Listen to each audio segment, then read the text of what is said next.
tell Lafayette is starting the seminar at 10 o'clock this morning on state road taxes.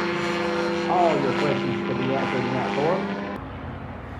We're here at Sebring. We came over to Kolb to talk to Brian about the new work that you're doing. Now, before we get into the new stuff that you're doing, Brian, tell us a little bit about the one that we're in here right now. First of all, this particular one would be kind of interesting. Okay. If you've ever gone to Sun and Fun, there's one guy that used to just fly and fly and fly, and his name is Dick Rahill. That's right. And this is the same airplane Same that he airplane. put so many hours on. That's right. And I don't see it all worn out or anything. Did you have to go back and totally rebuild it or what? We haven't rebuilt it. I built this plane, gosh, this plane's 15 years old. A little over 2,000 hours on it. 2,000 hours on this one. Wow. So I've been through several engines, several changes over the years. Been a solid airplane. It has a lot of takeoff and landings in here. Yeah, no kidding. I mean, he was just a flying fool there, That's but really did a great demo job for you. He does. Okay, so this one has what engine on it, and how many of these are flying, Brian? Right now we've got the Hirth 3202 on this one. That's a 55 horse. 55 horse. Boy, I bet you this thing must really go like blazes Flies with like that a on it. rocket. A very nice flying airplane. This plane will fly all the way down to 35 horsepower single place, so Okay. 55 is a lot of power on it. You can actually take this plane on up to 65 horse if you like. Is that right? The Have even airframe more will handle horse- it, Oh yeah, huh? absolutely. Okay. They'll take it, no problem. Have some people done that? Oh yeah. Put Yeah, bigger we've in. got What them out there engine do they 65. use then? We can run the 582 road Can tax you? Okay. on these, yeah. And this engine's big brother is the 3203, which is a 65 horse Hirth, and we've got one of those on one of these planes. We got about 110 hours on now. I can't imagine it's what it's flying like. great. That. It's a lot of engine on this smaller. These plane. are, you know, I flew this a lot back when it had much smaller engines on it than that. Yeah, oh yeah, that's right. And it was a performer then, so That's right. I can hardly imagine what it's like with 65 horsepower pushing it. Okay, let's go the other way for a moment. Okay. Because when you do those bigger engines, they're a lot of fun, they're very invigorating, but they cost more. That's right, for more money. That's And correct. people, there's a certain class of people that just say aviation is still too expensive. You've been fighting that battle a little bit. Tell us a little bit about what you're doing, Brian. Well, what we've done is we're producing the Firefly now with a little bit longer extended wing. That extended wing increases the aspect ratio on the airplane, makes it glide a little further, Okay. makes it climb a little easier. So we can produce a great flight experience with less horsepower. So we can Now, how much longer? Compare the two wings for us a little to bit. this wing here is comparable to this wing on the Firefly, and the Firefly, of course, has always had a 4 foot shorter Okay, wingspan so than this. So okay, it's so you kinda got the extended out. FireStar That's right. wing kind of Kind on of. the Firefly. That's correct. Okay, Yep. and the Firefly, for those that don't know, has always been the Part 103 capable That's airplane correct. from Kolb. It meets it easily with what engines have you used in the past? Typically, that plane's always flown on the 447 road tax. And 40 horsepower then. 40 horsepower, 2702 Hirth is the 40 horse Hirth Okay. engine. It flies great on that, and it's absolutely ultralight. Okay, but now you decided, you know, we can stick the wings out there a little further. We can change the performance profile of the airplane a little bit. But when we do that, we've added some weight, so you've got to come back on the engine and all of that kind of folded together and keeping the price down. Describe a little bit about what you've been thinking and what you've been doing then. Okay, the reason the extended wing came up to start with, we start out with 20-foot spars is what the tubular spar that the wing's constructed out of.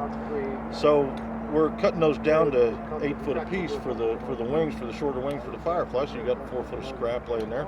So if I cut that right in half, I decided I could make two 10-foot spars. And then you take your leading and trailing edge on those. We're going to cut those from 12 foot down to 10. I can leave those full 12-foot length, and I end up with the wing that we're now using on the extended wing Firefly that we can run less horsepower with. So what is the span of that extended wing Firefly? Each side of the wing is now 12 foot long. Okay, So it'd be 12 foot exactly on each side. You got 18 inches in the middle, so Okay. 24, 25. 25 and a half feet or some number like that, if I can do the math Yeah, here so- after 4 days of show. I'm on my 4th day too.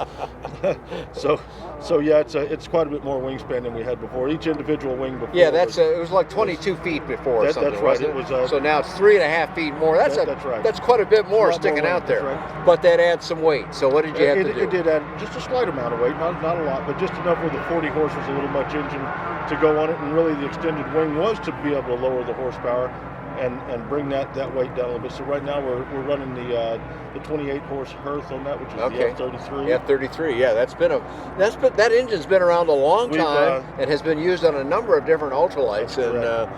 I would say it's proven itself very well. over and over again, and we've got our prototype flying right now at the shop, and we've probably got about taking about 40 hours on that. Okay, all right. And flying around, plane's doing great.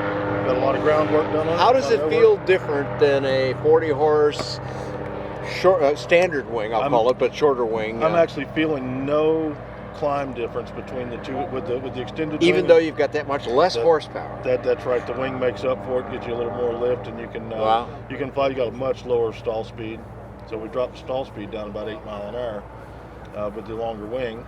So it performs great. Wow. Jumps right off the ground.